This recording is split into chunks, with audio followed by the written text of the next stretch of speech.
আমার কাজ করছি, কিস্তি তুলে তুলে আমি স্বল্পলোক দিছি। আমি এই ক্ষতি করার সুস্থ বিচার চাই।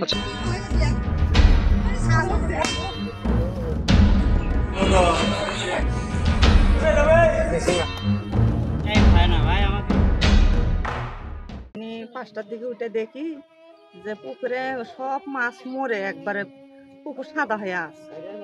মানে এইটুকুই জানি, মানে সবাই জানে, মানে গ্রামবাসী সবাই, মানে সকালে একটা মানে সে একটা আতঙ্ক। 5-6 বছর হলে ওই মানে এটা ব্যবসা করে, আমরা এটি 5 বছর হলে বেরি করছি, তারপর থেকে মাছের চাষ করে, কিন্তু এই ধরনের কার্যকলাপ কোনদিনও হয়নি। পুকুরে অনেক মাছ মানে খালি মরে যাচ্ছে, লালে লালে উঠতেছে। তা আমাকে আবার ডাক দিল, তাই আব্বা দেখো তো সালম কাকার পুকুরে তাই মাছ সব ভাসে উঠছে, মরে যাচ্ছে খালি। আচ্ছা ঠিক আছে, উঠে আসে দেখলাম হ্যাঁ তাই মরে যাচ্ছে। তা আমি সালামক ফোন দিলাম, সালামক ফোন দিয়ে বললাম কে রে পুকুরের থেকে কিছু তুই দিছু নাকি? তো বলছে না ভাই আমি তো কিছু দেয়নি, আমি তো বাড়িতে। আমি তুই তাড়াতাড়ি উঠে আয়।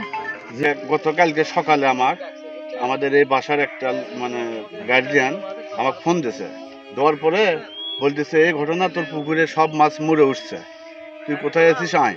তখন আমি গতকালকে সকালে আমি আসছি, আসে দেখি সম্পূর্ণ মাছ আমার পুকুরে মারা গেছে। আমার এই পুকুরে আমি দীর্ঘ প্রায় 4 বছর, এবার প্রায় 5 বছর হবে আমি এটাতে মানে আবাদ করি। গত 4 বছরে এরকম কাজ হয়নি যা আমার পুকুরে এই যে বিষাক্ত জিনিস দিয়েছে, এই ধরনের কোনো কাজ হয়নি গত 4 বছরে। তত টাকার মাছ মরে গেছে, তুই দেখলে আবার করে যাবে। আমি এসে একরকম ধরে উঠি, কান্দা কান্দা অবস্থা। এই ক্ষতিটা আমার কে করলো, এই ক্ষতিটা কে করলো, এমন অবস্থা। তো তখন সবাই মিলে নেমে দেখলাম মাছগুলো মরে উঠলো, সেগুলো সবাই মিলে তার মানে তাই হাতে হাতে ধরে লেগে গেলো। যত টাকা ক্ষতি হয়ে গেছে, এই ক্ষতির প্রতি আমার সহজে মনে হয় যে পুষে আর উঠতে পারবি না।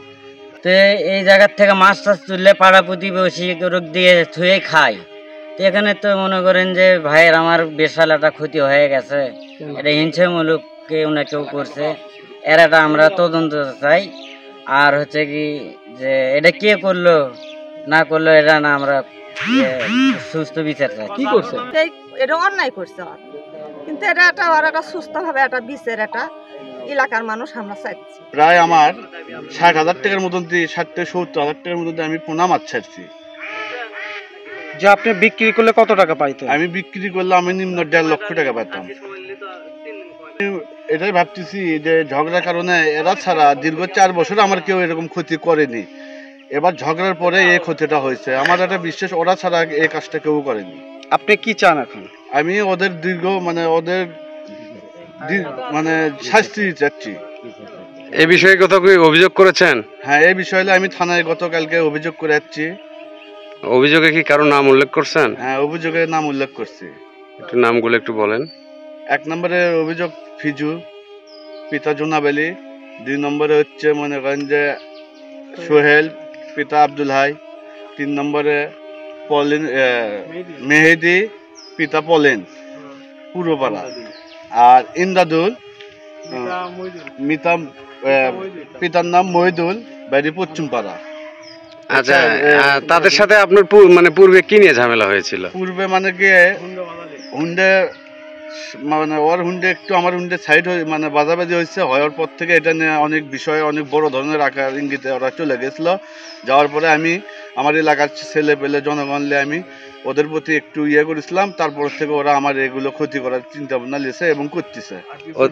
ওদের মানুষ করছি করে আমি ব্যবসা থেকে দিচ্ছি, সে 70টা আছে আমাদের সাথে আছে, মাছের সাথে কোনো 70 টাকা। আমি সেই 70 টাকায় আমি আইনে চাচ্ছি, আইনগত সংঘরে চাচ্ছি। আর আমার ভাইয়েরা সবাই সাহায্য করে, আমার স্বল্পলোক সবাই সাহায্য করে। আজও পর্যন্ত আমি স্বল্পলোক জিনিসের কাজত নামিছি। আমি কাজ করি বেরিবান্ধার কাজ করছি, কিস্তি তুলে তুলে আমি স্বল্পলোক দিছি। আমি এই ক্ষতি করার সুস্থ বিচার চাই। আচ্ছা, আপনি অনেক আগে থেকেই মাছ চাষ করে, 5-7 বছর আগে থেকে কোনোদিন এরকম গ্যাস পয়জন বা কেউ করেনি হিংসামূলক করে? এটা কারা করছে? যাদের সাথে গন্ডগোল আছে হয়তো সালমের, তারাই করতে পারে। আর ফিজুর সাথে গন্ডগোল হয়েছে, ফিজু তো উনি একজন হাত কাটে লোয়া আসামি। এই কিছুদিন আগে 7-8 মাস আগেই এই সামনে একজনের আশিক নামে একটা ছেলের হাত পাও কেটে নিছে ভাড়াটিয়া খুনি এখানে আব্দুল হাইয়ের ব্যাটার কথা শুনে আসছিল, আসে এই খানাবাড়ির চাঙাপাড়ার উপর হামলা করছিল, করে পরে ওনারা দৌড় মারছে, এনারাও দৌড় মারছে। এই হয়ে গেছে। এই গতকালকে আবার এই পুকুরে, শালমের পুকুরে গ্যাস পয়জন করে এই এটা মাছগুলো ক্ষয়ক্ষতি করছে। প্রশাসনের কাছে আমার দাবি, আমাদের গ্রামবাসীর দাবি, এই জীব হত্যা মহাপাপ, এটার একটা দৃষ্টান্তমূলক আইনের আওতায় নিয়ে আসা হোক, যে হোক না কেন আসামি।